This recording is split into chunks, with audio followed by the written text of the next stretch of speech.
What is going on, everyone's Near again, here for you, some Call of Duty Ghost, and today we got a game of Kill Confirmed here using the FAD on one of the DLC maps that we got from the Onslaught DLC. This is the map Ignition, which of course is a remake of the Modern Warfare 2 map Scrapyard. It's pretty good. It took a while to get kind of used to it. It doesn't play exactly the same as Scrapyard, especially because this is like a space center and like the rocket ships have to like go down to be able to open up access to different places. There's also an underground alleyway.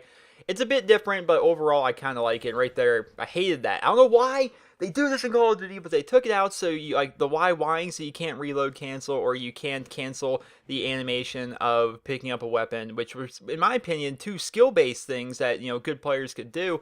But they took them out, and I died to that guy because it took forever to pick up that MSBS. But regardless, got a little topic for you guys today. I want to talk to you guys about the cost of gaming. So yesterday I bought myself a game on Steam. Alright, and this game is going to be Game Dev Tycoon. It's a simulator game. Not a whole lot to it.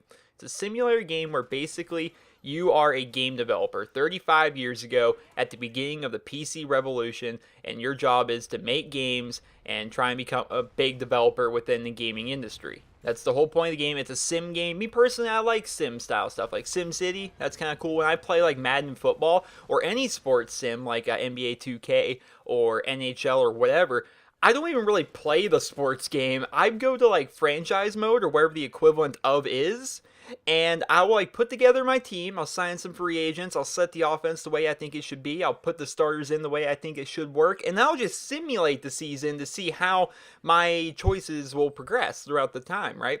I like sim games. Kind of irrelevant though. So I bought that game. It's a $10 game. Play it for a couple of hours, and I'm like, man, it got me thinking, gaming is such a cheap form of entertainment. Because I spent $10 on this game, and I've already played 2 hours. My first session playing this game, I played it for 2 hours. At that point, I am paying $5 an hour for the entertainment of that game, and it's only going to get cheaper the more I play the game. So this got me wondering, this got me thinking, how cheap is gaming really compared to other forms of entertainment? And I went and did some math, and I started doing some stuff, so I got it all written down here, and disclaimer, math is not my strong suit. I'm fairly positive all this math is accurate, but I'm going to put it on the screen so you guys can maybe follow along with me here. And I think if you look at it, gaming is pretty cheap entertainment compared to just about everything else. Alright, so before we end this, let's say Call of Duty. How much time do you put into a Call of Duty game? I believe that if you take the campaign and the multiplayer and the side game, be it Extinction or Zombies or what have you, and private matches and stuff that you do with your friends, I don't think it's too far of a stretch to say that most players will put just about 10 days of playtime into a Call of Duty, give or take, right? I don't think that's too much of a stretch. I've played 3 or 4 times that. I've put 4 times that into Modern Warfare 2, and I put that into Call of Duty 4, and I put like 30, almost 40 so into World at War. I've played a lot of COD, so I don't think it's too big of a stretch to say that 10 days playtime is going to be the kind of parameter for this little equation we're going to be doing here. So 10 days of playtime equals out to 240 hours of entertainment with that game. Now, if you bought the season pass for Call of Duty Ghost, that's $60 for the initial game plus $50 for the season pass. All in all, you paid $110 for your copy of Call of Duty Ghost. Now, if you put exactly 10 days of playtime in there, equaling out to 240 hours, you're spending roughly 46 cents for every hour of entertainment. Now, if you don't buy the DLC and you just bought your $60 game and you put 10 days of playtime in it, which is 240 hours, you're now paying exactly 25 cents per hour of entertainment with Call of Duty. That's really cheap compared to other things. So it's kind of hard to like get different forms of entertainment and try and get accurate numbers for them, but work with me on this one. Let's say it takes $10 to go to the movie theater. It's usually way more than that, right? The tickets might be less than $10, but we're talking popcorn, and we're talking drinks, and we're talking the gas to get there, and all that good stuff, right? But just for a nice even number, let's say $10 is how much it costs for you to go to the movies. I think we can all agree that the average movie, not all, but the average movie is about 90 minutes, about an hour and a half long. So $10 for 90 minutes of entertainment, you're paying a rate of roughly 11 cents for every minute of entertainment. That equals out to $6.60 per hour of entertainment. $6.60 as compared to the 46 cents you're paying for COD Ghost per hour of entertainment.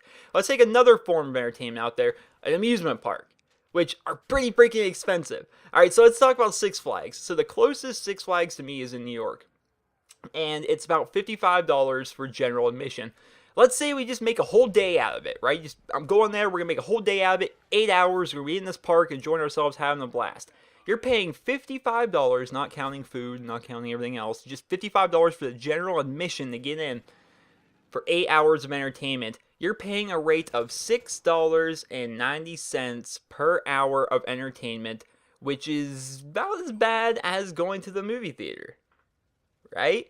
Then you look at gaming, it's really cheap. And the thing about gaming, right, as compared to like movies or something, is gaming is something that you can continuously do. It's a kind of form of entertainment where you just keep on going with it and you can continue to do it. Like if you watch a movie, sure, you watch the movie again sometime down the line, but do you watch the same movie every day for weeks at a time like you do video games? I don't think you do.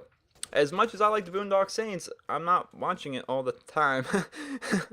As much as I like the Friday the 13th series, I've seen every one of them probably 5 times, but still, I probably get more bang for my buck for actually playing a video game.